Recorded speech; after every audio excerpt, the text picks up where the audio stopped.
A situação é a seguinte: você tem um livro de poemas em mãos, ou na mochila, ou lá na sua sala de estudos, no seu escritório. Este livro vai ser contemplado em uma avaliação do colégio e você, por mais que tenha tentado a ler, ficou ali parado, sem entender, não conseguiu avançar. Pois bem, esta aula, este vídeo é para você. Então, pause o vídeo, vá lá, pegue o seu livro das ignorâncias, que a gente vai tratar de alguns textos e de como que a gente analisa um poema. Isso mesmo, pausou, buscou o livro, aqui vamos nós. Eu vou escolher um poema de cada parte, tá bom? Só para recordar, o livro possui 3 partes.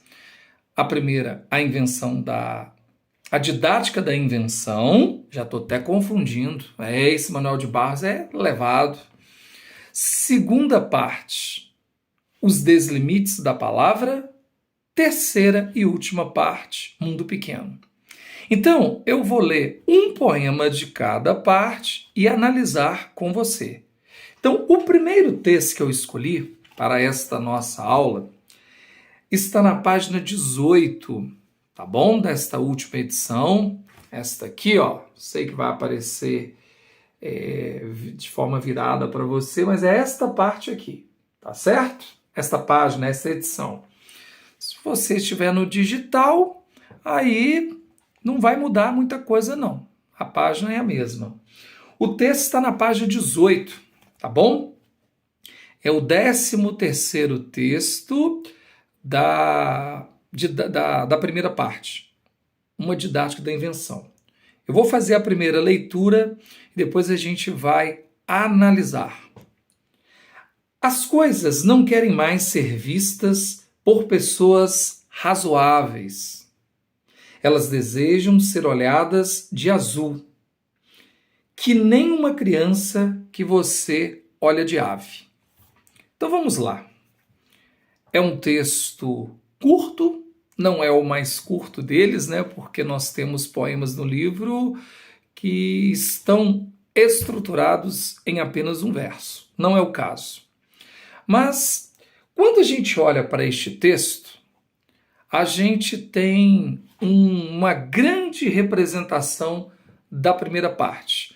Lembrando que uma didática da invenção traz o percurso da criação poética do próprio Manuel de Barros.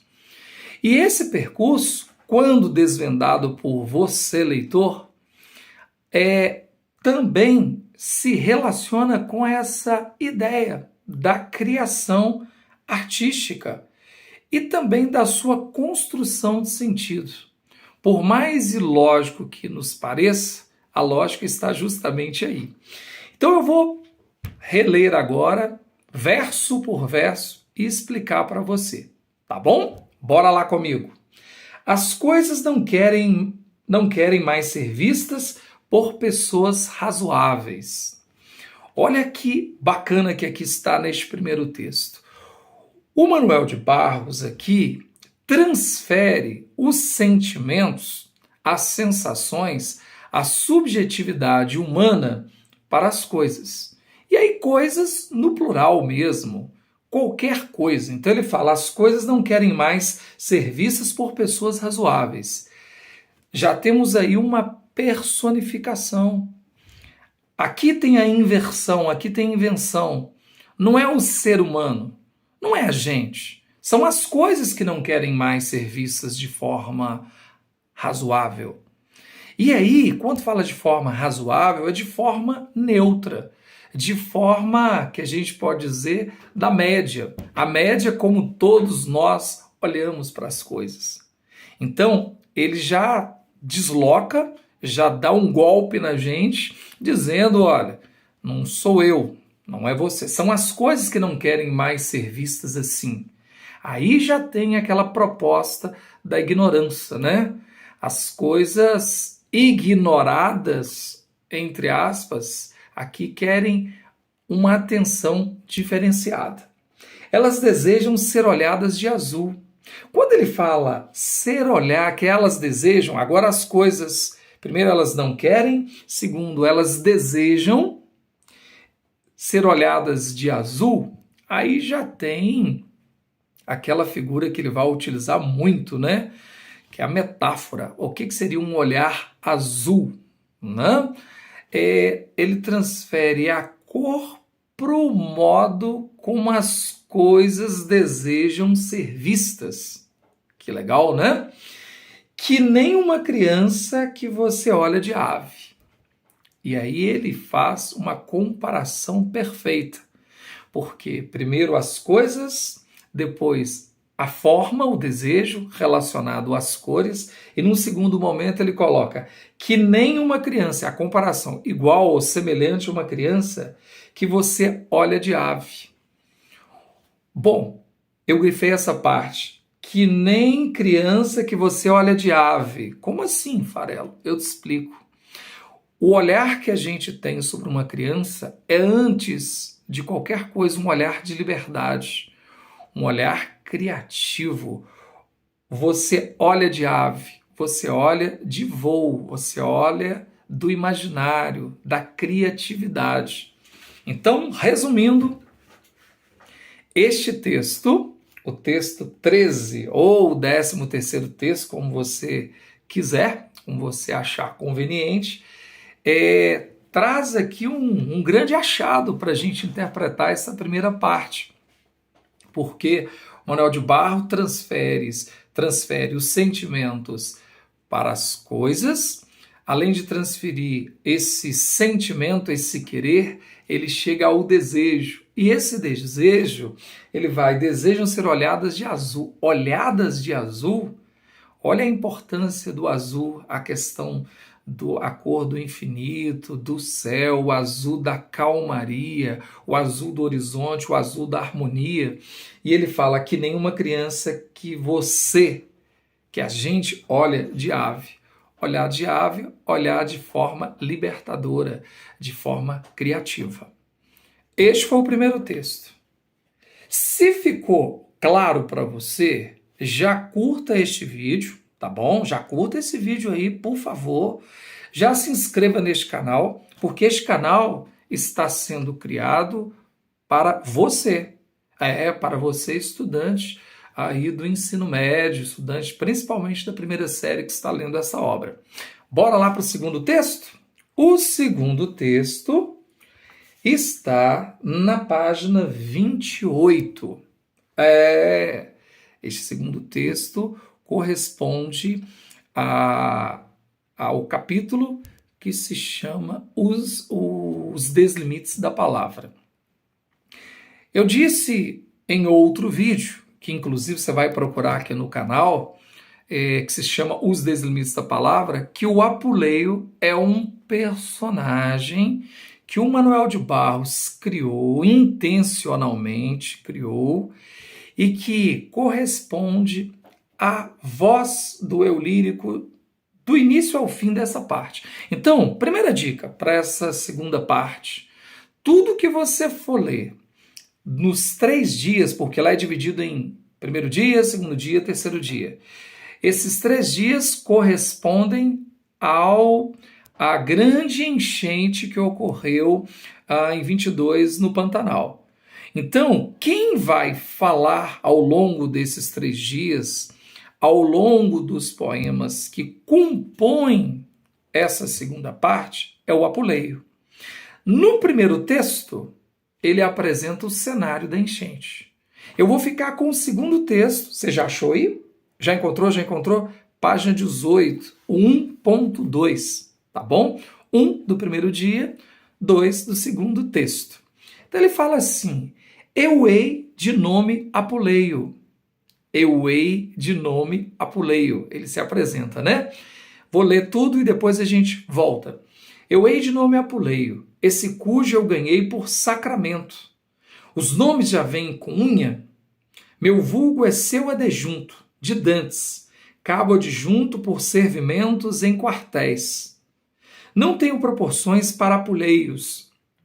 Meu asno não é de ouro. Ninguém que tenha natureza de pessoa pode esconder as suas natências. Não fui fabricado de pé.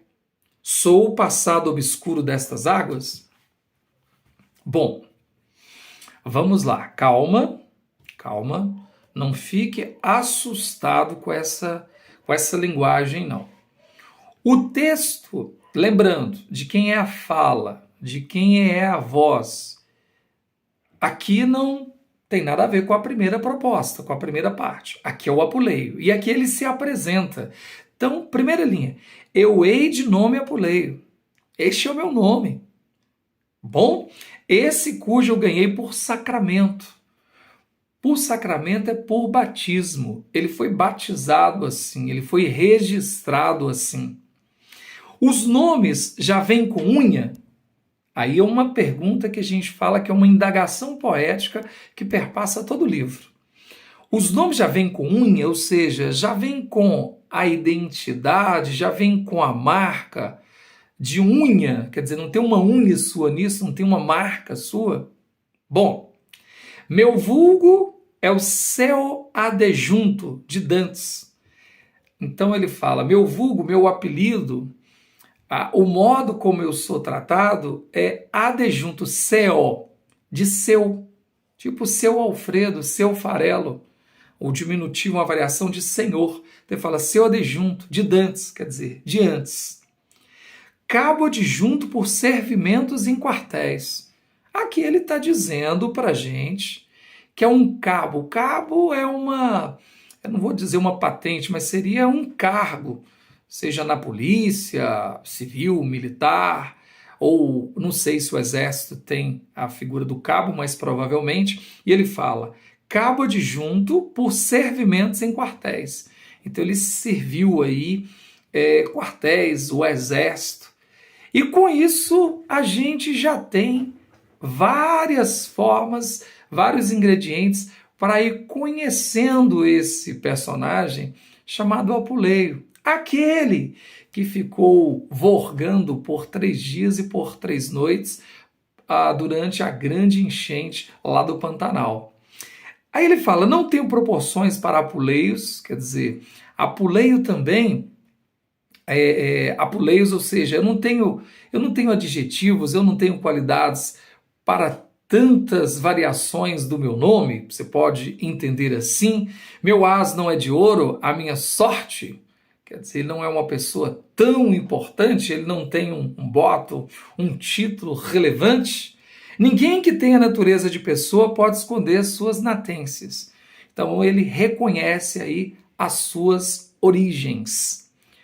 Então, não fui fabricado de pé, quer dizer, ele não foi feito assim, de modo feito ou produzido, concebido de maneira tão específica. E legal aqui como o Manuel de Barros termina, né? Ele diz pra gente, sou o passado obscuro dessas águas?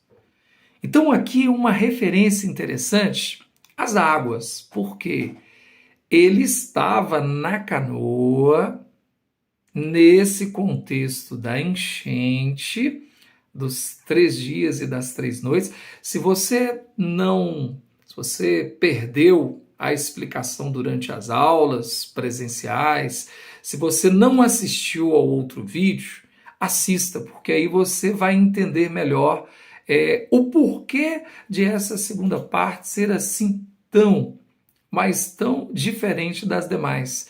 Eu diria que é a parte mais inteligente. Assista lá. Bora, mas eu te prometi, pera lá, não acabou não, por que você está indo embora? Não, pera aí, calma. Com calma, muita calma. Eu te prometi um poema de cada parte.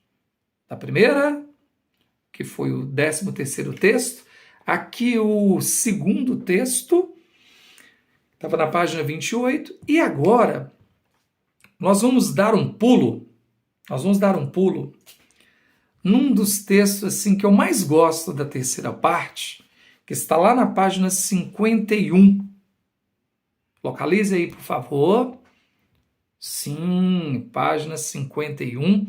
É o primeiro texto, na verdade, da terceira parte. Ele está na página 51. Eita! Achou? Ah, não achou, não? Ah, isso, ó, texto tem em algarismo romano. Ah, que bom, que bom. Não, maravilha. Se você achou, tá de boa. Vou ler para você. Vou ler e depois a gente vai analisar. Ok? O mundo meu é pequeno, Senhor. O mundo meu é pequeno, Senhor. Olha aí, no primeiro verso, relação com o título da terceira parte. Aham. Isso é essencial. O primeiro verso está associado ao título da parte, do capítulo. Mundo pequeno. Ele fala, o mundo meu é pequeno, Senhor. Tem um rio e um pouco de árvores. Nossa casa foi feita de costas para o rio. Formigas recortam roseiras da avó.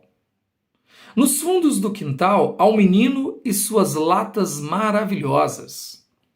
Seu olho exagera o azul.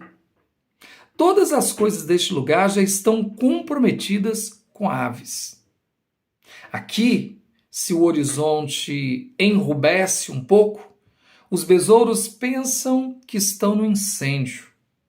Quando o rio está começando um peixe, ele me coisa, ele me rã, ele me árvore. De tarde, um velho tocará sua flauta para inverter os ocasos. Este texto é incrível. Este texto é maravilhoso e estabelece conexão, principalmente com a primeira parte. Tá bom? Então vamos lá. Quando ele fala que o meu mundo é pequeno, ele está se referindo, sobretudo, ao contexto da infância. É bom lembrar que Manuel de Barros disse em algumas ocasiões, em alguns contextos, que escrever para ele era uma forma de retornar à infância. Como ninguém consegue retornar à infância de forma natural, de forma real, por meio da ficção, por meio da poesia, ele pôde, né? Nós também podemos. Então ele vai recuperar aí a infância, a casa, as suas origens. Então, esse senhor aqui pode ser o próprio leitor, pode ser você. Então ele fala, o mundo meu é pequeno, Senhor. É assim que a gente lê. Tem um rio e um pouco de árvore.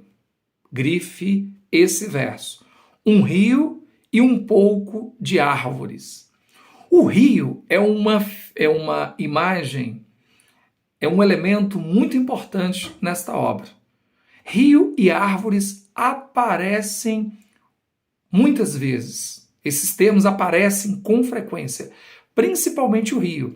E aqui um ponto, quando ele diz lá no 19º texto da primeira parte, do rio que fazia uma volta atrás da casa. Claro, possivelmente, ele está falando desse rio. Tem um rio e um pouco de árvores. Nossa casa foi feita de costas para o rio. Por isso que tem um outro poema lá da primeira parte, que eu recomendei a leitura. Tem um rio que faz uma volta atrás da casa. Formigas recortam roseiras da avó.